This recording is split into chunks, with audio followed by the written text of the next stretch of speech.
are you Barbara? Yes, I am. Hi, I'm Steve Poteet with Kenneth Copeland Ministries from Fort Worth. Oh, hi guys. How are you?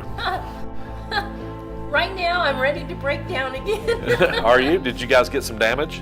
Yeah, the basement was flooded. We had 5 feet of water. Oh, wow. So, yeah. Well, you may or may not know that we have a disaster relief team at KCM. I did not know that. And we go all over after major disasters looking for partners and checking on them. Okay. So what we'd like to do today is we'd like to bless you with some finances to help you with your repairs and things that you need to replace.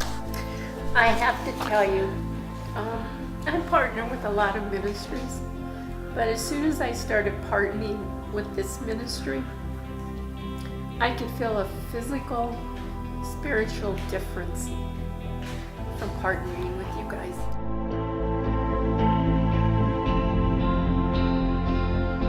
My husband died 20 years ago. He had served in Vietnam. He ended up with liver cancer.